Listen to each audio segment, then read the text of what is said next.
Hello po, isang magandang araw sa inyong lahat at maligong bagong taon. Ngayon po ay December 29, 2022. Dalawang araw na lang, New Year na. Mabuhay po kayo. Welcome po sa the stock market today. Ito po ang last trading day of the year. Ang ating balita ay tungkol sa Philippine economy. Ako po si Benji Chidoro, isang retired bank officer na nag-start mag-invest sa Philippine stock market noong 2007. Araw-araw ko pong binabalita ang pinaka-latest news tungkol sa inyong paborito at pinaka-aktibong stock sa Philippine market. Kung gusto niyo po ng content, nibida ko po kayong mag-subscribe sa aking channel. Kung meron po kayong stocks na gustong ipa-review o may mga tanong tungkol sa stock market o tungkol sa wealth management, paki-comment lang sa comment box at aking prioritize. Hindi po ako financial advisor. Ang mga sinasabi ko po dito ay hindi po financial advice. Huwag kayong alis dahil babahagi ko sa inyo ang ating financial headlines at ang resulta ng trading sa ating PSE ngayong araw, December 29, 2022, dito lamang sa the stock market today.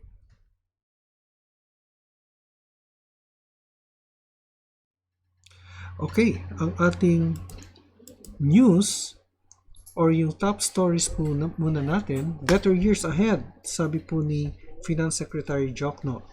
Ito po ay galing na Business World. BOC raises next year's revenue collection target. Business Group expects economic gains from the Marcos State visit. And then in corporate news, SE reverses ruling on mining firms in Benguet Town. PLDT won't engage U.S. law firm probe. And Manila Water and Partners supply treated water for Dumacat community. Pero ang ating main news po ay galing po dito sa top stories. Better years ahead for the Philippines, says Jokno. Despite looming global recession, the Philippines still expected to have one of the highest growth rates among the 6 Association of Southeast Asian Nations member economies next year, Finance Secretary Ben Jokno said. After the highly unprecedented pandemic followed by Russia's invasion of Ukraine and the weakening China growth, the global economy is likely to face a mild recession next year. But for the Philippines, the worst is over and better years are expected, Mr. Jokno said in a statement. For 2022, he said that the economy will likely grow faster than the government's official target range of 6.5 to 7.5%. The Development Budget Coordination Committee projects gross domestic product growth at 6 to 7% in 2023, a narrower band than its previous target of 6.5 to 8%. Many institutions experts have predicted a global recession in 2023 and consequently downgraded Philippine GDP outlook to less than 6%, Mr. Jokno said. But an average GDP growth of 6.5% is nothing to be sneezed at. It is still one of the highest, if not the highest, growth rates among the ASEAN 6 plus 6 economies. The Asian Development Bank earlier this month gave a 6% GDP growth forecast for the Philippines next year. This is the second fastest growth forecast among Southeast Asian economies and Vietnam, and after Vietnam's 6.3%. Mr. Jokno said the positive outlook is due to several reasons, including the early approval of the 2023 national budget and the adoption of the first ever medium-term fiscal framework and the Philippine Development Plan. This means that the programs and projects of the national government will start to run from day one of the new year. This is especially relevant for public construction, which is about 1/5 of the national budget. Ideally, public construction has to start in the first half of the year because of the favorable weather conditions, more sunny, less rainy days, he said. President Ferdinand R. Marcos Jr. on December 16 signed the 5.268 trillion national budget for next year. Mr. Jokno noted that the PDP would help accelerate economic recovery and put Mr. Marcos' 8-point socio-economic agenda into action. Okay, so yan po ating main news, and dito po sa PhilStar, meron po siyang news dito, no? Stock struggle in holiday season trading. So let's briefly take a look at this, ano? Kasi this was just posted 2 hours ago. Okay, New York. So Wall Street to, no? Wall Street stocks fell sharply Wednesday as markets weighed the odds for further equity losses as the end of the bear market of 2022 comes into view. We are in a bear market, said Adam Sarhan of 50 Park Investment. The good news is the market valuation has gone down significantly over the last 12 months, and that sets the stage for the next bull market. However, there is still a lot more value compression that can occur before we get into the end of a bear market. Okay, for better appreciation, ano ba yung bear market? No? Sabi dito sa Investopedia, bear market is a condition in which security prices fall 20% or more from recent highs amid widespread pessimism and negative investor sentiment. Nangyayari po ito sa US, ano? So it's more than it's 20% or more. Hindi ko exactly alam kung ilan, ano? But yun po ang sinasabi ng news item na nasa bear market na po ang US, pero tayo po ay hindi po tayo bear market, ano? Kasi po maakyat ang index natin. Ay tingnan natin yung ating index ngayon. Kasi it's just 1034 and our index, okay, just moving sideways, ano, 6541.52. At yung fall po niya ay it's not actually 20%, ano. So let's try to measure nga 20% ba ito? Wala, 17% lang, more or less. Medyo malapit na, but it's not actually a bear market yet, ano. So here to here, 16, more or less mga 16%. Now from here, August to October 13. Pero from here to here, let's try to measure it. Ito yung pinaka-high niya, February 22. 24% ang baba, no? From here, pero nag-recover po siya. Dito po ay nasa 9% lang. So, from February 8 up to October 5, the index fell 23 or almost 24%, which would mean bear market, pero hindi po siya consistently 20%. Umakyat na po siya, and it's now at 9.45% down from the February 8 high level, ano? So from the beginning of the year, hanapin nga natin ang beginning of the year. Ito, January. And let's measure it from December 31 to so more or less here to here. It's about 5% down. About 5% down lang po. More or less, hindi ko talaga ma-estimate yung niya. From January 3 to December, the highest is December 1 at dito tayo. December 29. It's about 7 to 8% down from the beginning of the year up to this point, no, sa 65,000 level. Mga 7 to 8% po ang baba ng market, which is not exactly a bear market. Okay, kasi ang definition po niya, a condition in which prices fall 20% or more from recent highs amid widespread pessimism and negative investor sentiment. So, wala naman widespread pessimism and negative investor sentiment ang ating market. But in the US, that is present. No? Okay. Later, we'll take a look at how the index end in this last trading day of the year. So, wag kayong alis, I'll be back.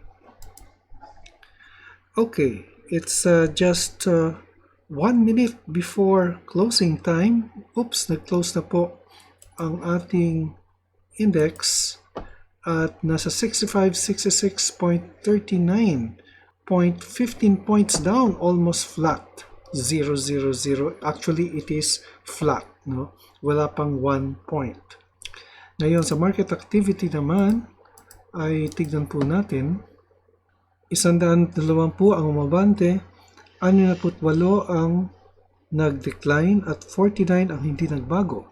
Ang all-share index nag-gain po siya ng 0.37, samantalang ang sectoral indices ay mixed. Pero mas marami po ang nag-gain. Ang holding companies at ang industrials ay bumaba, samantalang ang financials, mining, properties at services ay umakyat, led by properties at 1.64%.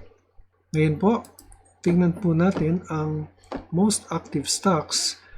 It's SMPH, SM, and Ali forming the top 3, then followed by TEL, BDO, and ICT.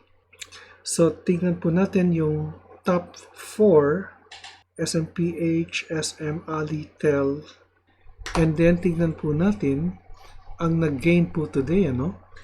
At dalawa po ang nakikita ko po dito. Siguro tignan natin ang MREIT at saka PXP. So we'll be looking at these 6 stocks, SM, Ali, TEL, MREIT, at PXP. Let's start with SMPH or SM Prime Holdings. Ay yan, just moving sideways po si SM Prime Holdings.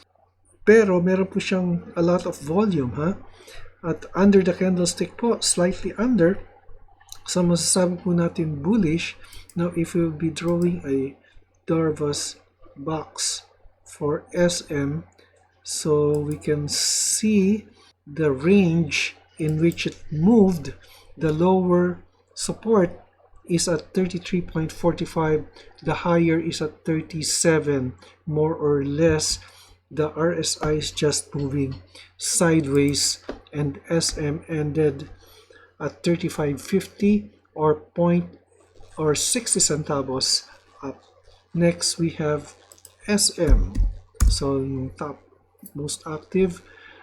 Okay, it lost 10 pesos, but our indicators are sideways to bullish, ano? Bullish ang medium to long term. Yung ating pinaka-support for SM ay nakikita ko po dito somewhere here at 900. Yan po ang pinaka-support niya dahil meron pong rejection dito sa area to, no? Ito po yung tinatawag natin na resistance na ngayon ay support. Samantala naman, ang ating pinaka-resistance ay, let's do a 1-week chart para makita po natin. 931 ang pinaka-resistance. That's 930 to 931 for SM. So, the next stock will be Ali. So, humabol po si Ali. Kanina po, nasa ibaba po siya. Yan, umakyat po si Ali. And our indicators are moving upwards. Nasa 3080 na po siya. At yung orange indicator is under the candlestick and it has been under since October. So, bullish na bullish po siya, no? Or bullish lang po. So, ito po yung channel. Kung magdodraw po tayo ng parallel channel, more or less po, yan po ang range ng movement ni SM or Ali at yung kanyang resistance, nakikita ko po sa 33, samantalang ang support nasa 29, more or less support and resistance, DPN exact points, areas po siya. Then yung TEL, no? Yan, nag-recover po si TEL, nasa 317 or 1317 at still it is bearish based on our indicators, no? So ito po, yan. RSI is still low at 37, pero umaakyat po siya, no? Slowly but surely from an oversold level on December 19 and 20. RSI is now at 37. So it's moving upwards. And then, MREIT. Si MREIT, yan, naku, breakout po ito. And it gained 11.90. May news kaya to? Bakit nagkaganito si MREIT? Tignan po natin. Reinvestment. Wala naman. Baka market sentiment po siya. It is already overbought, ano? From an oversold level here. Noong November 28, it is now overbought. So let's calculate if kung magkano yung gain niya from this level up to this point. That's 20 transactions or 20 working days, 28.26%. If you have bought at an oversold level and held on to it up to now. Now, fundamentally, ang MREIT, meron bang fundamentals to? Check lang natin, no? Kung meron study po si BDO Securities. 1180 po ang target price niya. Pero nasa 1448 na po ito eh. Ang study lang ni BDO Securities is the target price is at 2250. 1180 po yung presyo niya noon, pero ngayon nasa 1448 or an upside of more or less, estimate lang po natin, ballpark lang po natin, mga 70 to 80%. Yan po ang upside ni MREIT. Napakalaki ng upside, almost more than 50%. Okay, so si MREIT ay merong support dito. Pinaka-support po niya, I find it here at 1155. Samantalang, ang previous, the higher support is here at 1291. Dati pong resistance yan. Pero the next resistance level, nasa 1526 o mga 16 pesos ang next resistance level po niya. Overbought na po si MREIT. By the way, magpapalabas po ako ng ating 2022 dividend stocks in the index, as well as the performance of the REITs in 2022. So yung 10 high-yielding dividend stocks in the index plus the performance of the REITs in 2022, lahat po ng REITs ay i-cover po natin. Finally, we have PXP. Si PXP, Philex Petroleum, yan, another breakout. May breakout po siya. And it has been moving up, ha. Ngayon, yung dati niyang resistance, ito po yung lower resistance niya eh. Nandito po siya, na ngayon ay support. And the next resistance na ngayon ay support, nasa 702 more or less, So, na-break niya po yan. And if you will be doing a 1-week chart, ang next resistance level na aking nasisilip, nandito po sa area to, nasa 836. So, it has been moving upwards. Gumamit po tayo ng 1-week chart, And there is volume. So, it is a breakout, Ito po yun. Volume plus, it gained 8.18%. So, meron po siyang walang gaanong news si PXP. Yun po. So, it's moving upwards. At yun po ang aking nakikita, yung higher support na sa 702. And I think this is a 52-week high. Yung 770, yung 767, yan po ay 52 weeks high. Okay, so yan po ang ating report sa stock market ika-29 ng Disyembre. And abangan niyo po ang aking ipapalabas na video on the dividend yields of the index stocks, the top 10, and the performance of the REITs in 2022. Pareho pong 2022 yan. Okay po, ito po si Benji Chodoro, wishing you Happy New Year! Manigong bagong taon sa inyong lahat. And stay safe during the holidays. Wag na po kayo magpaputok, ano? Baka madisgrasya pa kayo. Mag-ingay na lang kayo in some other way. See you next year. Happy New Year!